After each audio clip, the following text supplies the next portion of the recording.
meu.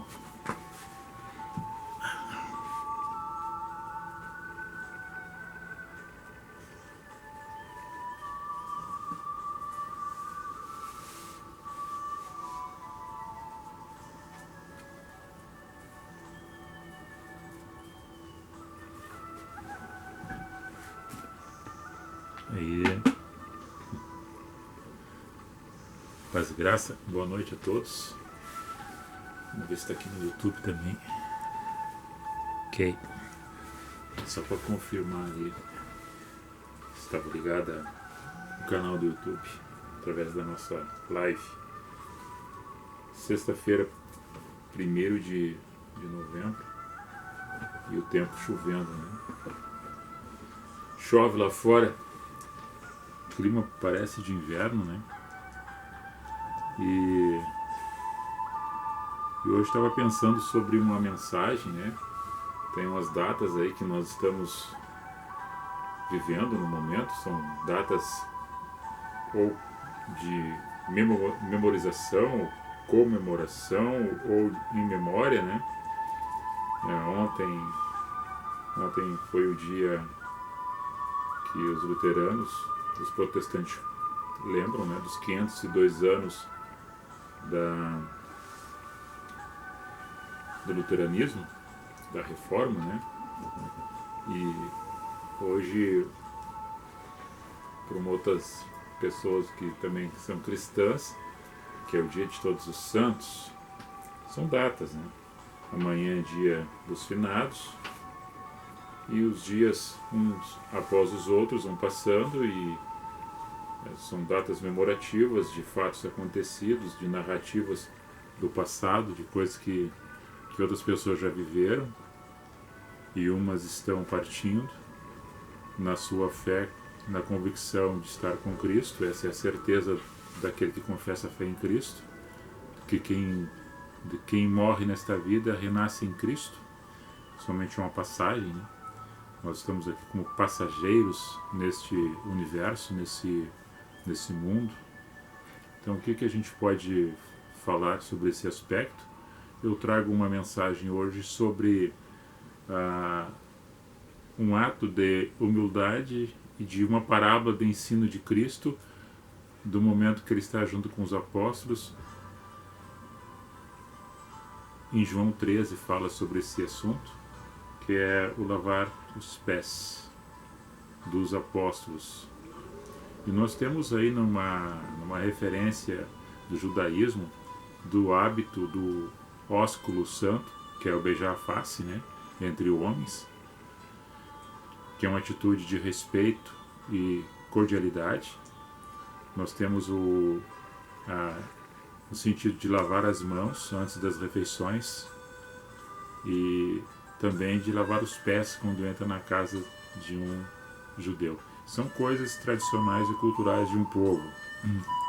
E Jesus faz esse ato para nós seria uma quinta-feira, sexta-feira seria o momento da crucificação, entrega dele para todo aquele que crê, entregando o seu corpo, né, para ser entregue, sendo morto em cruz, mas sabendo que ele ressuscitou e vive para todo sempre, e hoje está em nossos corações, em nosso meio, através do seu Espírito, através do seu amor. E nós assim vamos produzindo nossos frutos em Cristo, crendo na promessa dele de estar junto conosco até o fim da consumação dos séculos. E eu vou ler essa passagem, e eu vou estar meditando com vocês nesse aspecto do lavar os pés e do nascer de novo. O que é isso? O que isso significa no momento de Cristo, com Cristo, e do momento nosso hoje com as nossas pessoas, com nossa convivência familiar, social, trabalho, e lembrando de um ato de Cristo como ensinamento para nossas vidas. E eu vou ler essa passagem aí, para nós meditarmos. Ô Lobinho, fica calmo, meu. Para, rapaz. Daqui a pouco começa a brigar aqui os cachorros, tá louco? tá mordendo a minha mão aqui. Tá todo, não larga a minha mão. Deixa eu ver se ele, não, um pouco ele para, ele cansa, um pouco ele para. O meu bichinho tá ali atrás, ela não quer, só tá fazendo o tricote dela lá nas encomendas. Vamos ler então, nos acompanhe aí na leitura, João 13. Ora, antes da festa da Páscoa, sabendo Jesus que já era chegada a sua hora de passar deste mundo para o Pai, como havia amado os seus que estavam no mundo, amou-os até o fim. E acabada a ceia, estando eles juntos, tendo já o diabo posto no coração de Judas Iscariotes, filho de Simão, que o trairia, e acabada a ceia, tendo já isto acontecido, né? Jesus, sabendo que o Pai tinha depositado nas suas mãos todas as coisas, e que havia saído de Deus, e que iria ele para Deus, levantou-o da ceia, tirou as vestes, e tomando uma toalha, cingiu-se. Ou seja, ele ficou pelado, Jesus ficou pelado, e pegou uma toalha e cingiu a sua cintura. Depois pôs água numa bacia e começou a lavar os pés dos discípulos. Eu fico imaginando que bacia era essa, de madeira? Tipo uma gamela? Ou era uma bacia de latão? E começou a enxugar-lhes com a toalha com que ele estava cingido. Ou seja, ele tirou a toalha da cintura e começou a enxugar os pés. Literalmente, Jesus estava pelado fazendo esse ato. É o que diz, ele tirou as vestes e cingiu primeiro com a toalha. Depois dessa toalha ele usa para enxugar os pés. Aproximou-se, pois, Simão Pedro, que ele disse: Senhor, tu lava-me os pés a mim? Respondeu Jesus e disse: O que eu faço não o sabes tu agora, mas tu o saberás depois. Disse-lhe, porém, Pedro: Nunca me lavarás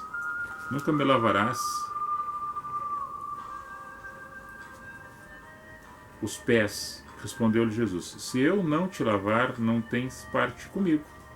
Disse Simão Pedro: Senhor, não só os meus pés, mas também as mãos e a cabeça. Ou seja, agora ele queria praticamente quase todo o corpo, né? Disse-lhe Jesus: Aquele que está lavado não necessita de lavar, senão os pés. Pois, no mais todo está limpo. Ora, vós estáis limpos, mas não todos.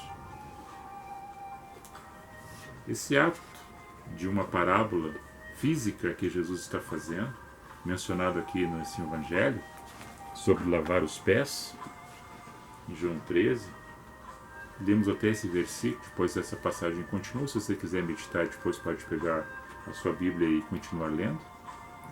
Mas eu só vou me deter nesses versículos, depois fazer referência em outras passagens, para termos o significado a qual eu entendo dessa mensagem para nós. Jesus está dizendo que Pedro ainda não tinha se convertido, no sentido da atitude dele com o comportamento com os demais, tanto com Cristo como com os seus discípulos, seus irmãos. E nós, assim, estamos nessa caminhada, nesse processo de conversão, de sermos aperfeiçoados a cada dia pelas coisas que nos acontecem.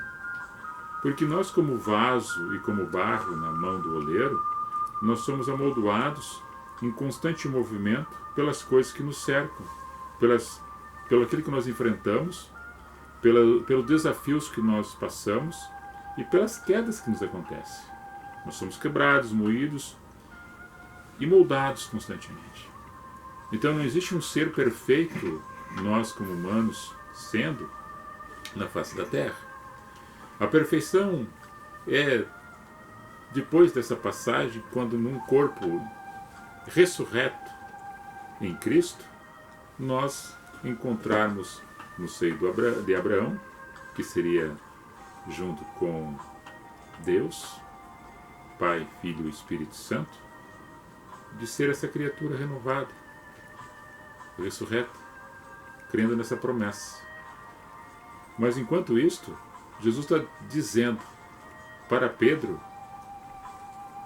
que o limpar-se por dentro, que é a palavra que regenera, o Espírito que transforma, que entra no ser e começa a colocar na sua consciência como pessoa e como agir como nova criatura, é esta lavagem que Jesus está colocando, no sentido de que lavar a cabeça, lavar o seu sentimento, lavar os pés é purificar na sua caminhada por onde tu andas, abençoando os territórios e os lugares aonde palmilha a planta dos teus pés.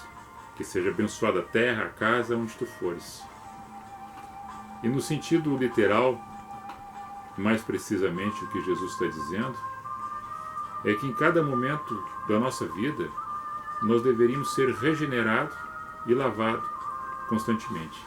E Jesus, num ato de humildade, a qual ele confirma que ele veio para servir e não para ser servido, é para que a gente faça isso em outras pessoas no entendimento espiritual, não precisamente no físico, no corpóreo. Isso é somente uma ilustração para que nós façamos isso na atitude espiritual, para ir lavando e purificando as pessoas por nós mesmos, para que a gente entenda as fraquezas, as necessidades das outras e indo lavando as pessoas, lavando elas pelo amor, pela mensagem, pelo abraço, pelo perdão, pela reconciliação.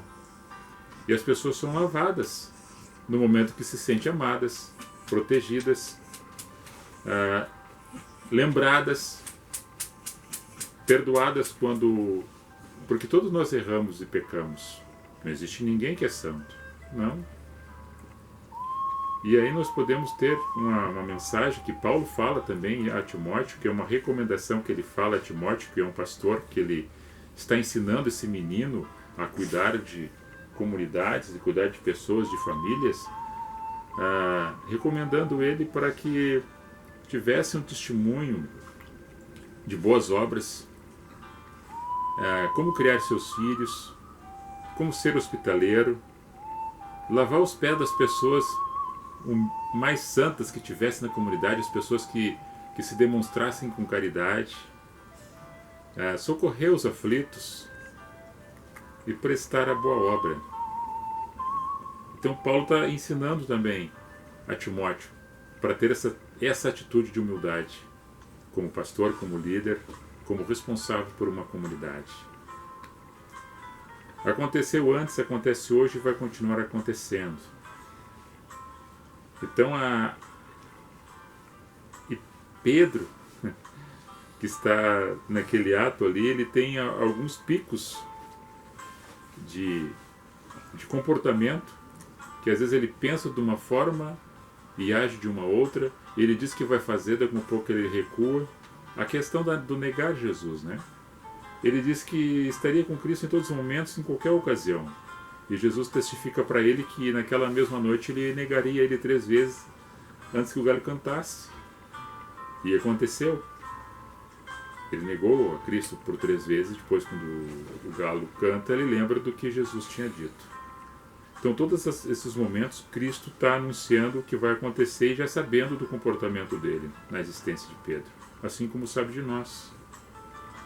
E quando Jesus menciona em João 15 que ele é a verdadeira videira, a videira verdadeira, e João escreve em João 15, a partir do verso 1, que ele é a videira verdadeira e que nós somos uns galhos enxertados, e que essa videira verdadeira é a árvore que é Cristo, e nós enxertados, quando mais limpo, mais produz, e se não estiver limpo e não produzir, o galho não serve para nada mais para ser cortado e lançado no fogo.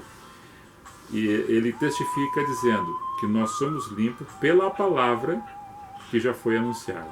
A palavra que limpa, a palavra que vai limpando o nosso entendimento, porque vai sendo semeado alguma coisa nova em o nosso ser, na nossa alma. Quando Jesus fala, e Mateus escreve, no capítulo 22 e no verso 29, ele está falando para os saduceus. Os saduceus estão interrogando a Cristo porque ora eram os fariseus, daqui a um pouco eram os saduceus. Os saduceus eram os crentões que não acreditavam na ressurreição. Aí falam de uma esposa que tivera 7 maridos, e depois todos eles morreram, de qual dela que seria o marido dela depois da ressurreição. E Jesus diz para eles que eles eram uns ignorantes, que eles não sabiam agora no presente e também não saberiam depois, porque não sabiam depois que nenhum se dá em casamento depois desse plano. Ninguém se dá em casamento depois. Ninguém seria de ninguém. Todos seriam de Cristo. Pois em Cristo a noiva é de Cristo. A noiva, a igreja, quem está em Cristo continua sendo de Cristo. E é para este momento que Jesus está falando. E aí ele diz para eles que eles erram e pecam porque não conhecem as Escrituras e nem conhecem o poder de Deus. Não conhecem e não sabem interpretar o que está escrito. Então o homem está sempre errando porque não conhece as Escrituras, ou desconhece o que está escrito, ou interpreta de forma errada e também não conhece o que é o poder de Deus. Como eu falei no ensino anterior, na semana passada, sobre o reteté, sobre o que eles acham, o que é o Espírito Santo, que é barulho, que é falar um monte de línguas estranhas que não passa nada, porque é que nem sino que toca e não tem um significado específico, a não ser somente barulho. Mas mesmo assim, se eu tocar uma flauta, como essa música de fundo que está aí tocando, e tem um som suave, e tem uma mensagem nela que é uma canção, eu entendo. Então me está passando alguma coisa. Essa verbalização que Cristo fala e Paulo testifica em Coríntios 14 sobre esses movimentos que as pessoas fazem nos encontros, dizendo que esse barulho é o Espírito Santo. E na verdade não é. Mas voltando para o tema, em Coríntios Paulo escreve na segunda carta, no capítulo 5, verso 17, diz que se alguém está em Cristo, nova criatura é. Então, eis que tudo se faz novo. O velho já passou. É uma nova criatura, porque ele está em Cristo. E se está em Cristo, ele já nasceu de novo e é uma nova criatura. Eis que as coisas velhas já passaram. Eis que tudo se fez novo. E tem outra passagem que em João 3, ao encontro de Nicodemos com Jesus, o Cristo de Deus, e Jesus começa a conversar com ele começa a indagar como é que ele faria para entrar no reino dos céus. E Jesus disse que ele era necessário nascer de novo. E ele, de uma forma debochada, ou não entendendo realmente o que queria dizer aquela passagem que Jesus está falando para ele, como que um velho homem ia nascer de novo e voltar para o ventre da mãe? E Jesus diz para ele que ele deveria nascer da água e do Espírito. Nascer da água e do Espírito. A água é a palavra que vai purificando, o Espírito é que testifica na mente e no coração essa palavra.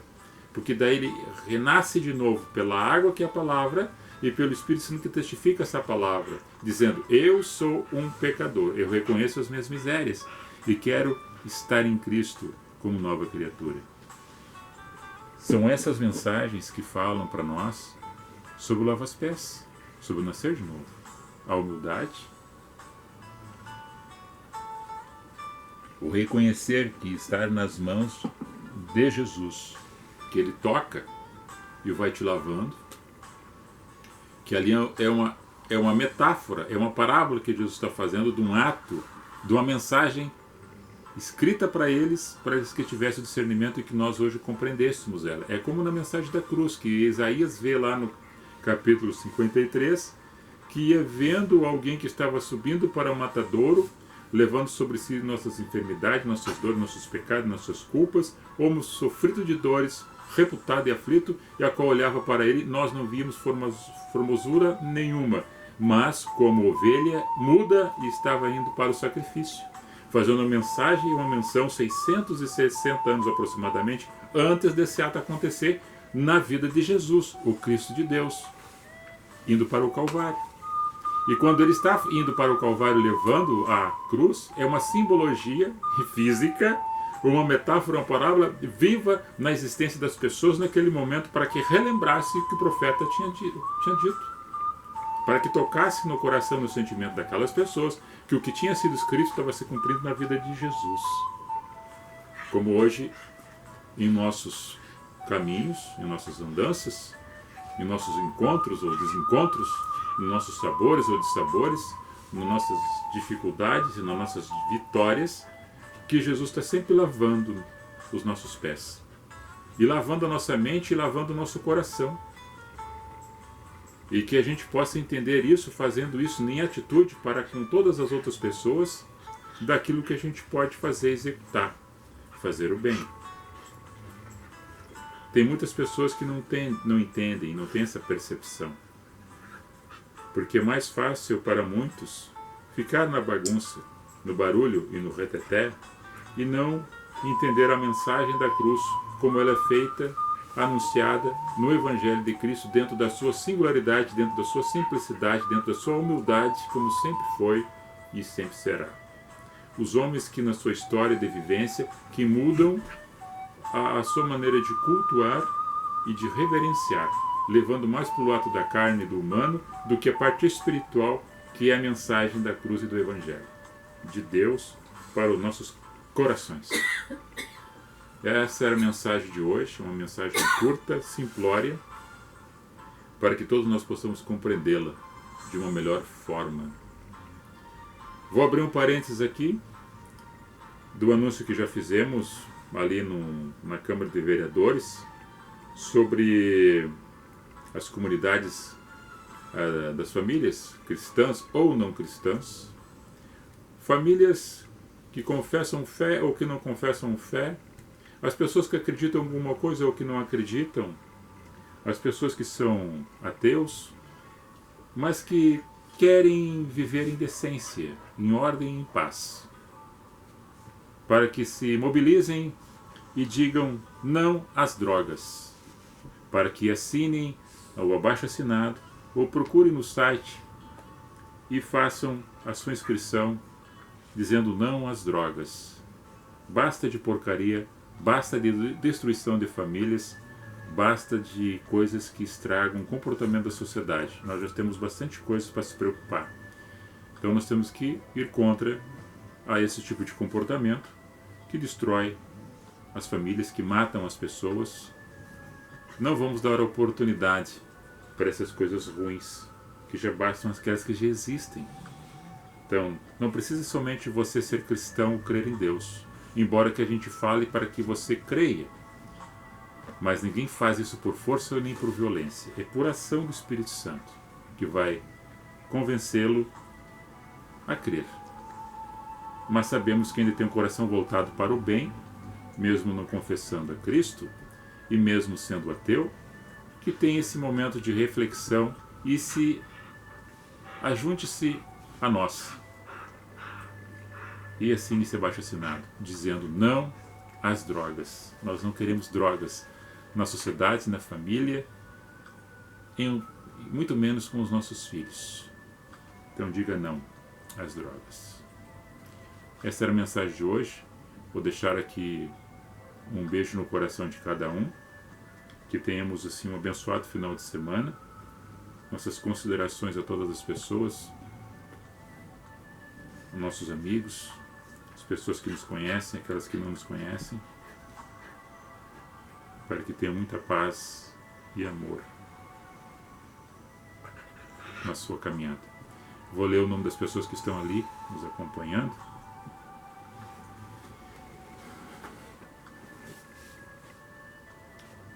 Vamos ver aqui, vou estar mais perto, senão sai minha...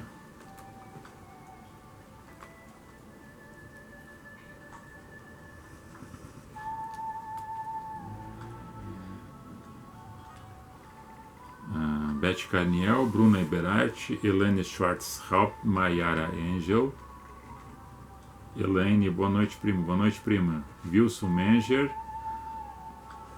Arminda Hoffmann, Carlos Cardoso, Vera Lúcia Becker, Jurandir Melo de Oliveira, Leonardo Jacobs, César Silva, Helena Carniel, Gonçalves e Giovanni Menger. Veri Grosso entrou, Jurandir Melo de Oliveira, boa noite amigo, boa noite Jurandir. Dalva Nor, Jorge Antônio, Veri Grosso, primo, tudo bem? Um abraço, meu reverendo. E a missionária, que Deus abençoe. Mandar um abraço para ti, meu bichinho. Um abraço para você também, reverendo Veri, meu primo. Demais aqui. Aida Nunes, César Feijó Schwarzhaupt, nosso primo. Moisés Santos, Ana Paula Goldani, Romano Matias Guerra, Guerra. Aí, Romano, um abraço. Elaine Mad Machman, Matheus Klaus. Boa noite, Matheus. Marli Knepes Ebrat, a tia Marli. José Polenta. Bibiana Silva. Gislaine Silveira. Kelsley Gomes. Ó o Kelsinho. Paz e graça, Polenta. Irmão José Polenta. Faz graça. Para, meu. Sai fora. O Alex Bart. Boa noite, Alex. Entendeu? Eu li a mensagem? Um abraço para você, Alex. Vaneira German, Glaci Passuelo. Boa noite, prima, Glaci. É do Moisés dos Três Pinheiros ali. Um abraço para você e para sua mãezinha, para seu irmão, a todos os seus familiares aí, nossos amigos. Para a Mana também. Meu bichinho tá mandando. Não quer vir aqui? Não? Não quer vir aqui atrás? Aqui? Tá? Se você achou legal aí o nosso vídeo de hoje e os demais, compartilhe. Compartilhe. Aqui nós não falamos de religião, falamos de Cristo. Nós falamos de caminho, no caminho com a graça, para nós nos encontrarmos com Ele em nossa caminhada. Oi? Ah, meu bichinho. Aqui, dá um... Nós estamos indo lá. Beijão no coração de vocês aí. Beijo, fique com Deus. Cachorrão aí. Mais um. Ai, ai. Filhotão. Então tá. Até a próxima. Ok? Vou aqui. Goodbye. Shalom. Fui. Aqui, goodbye.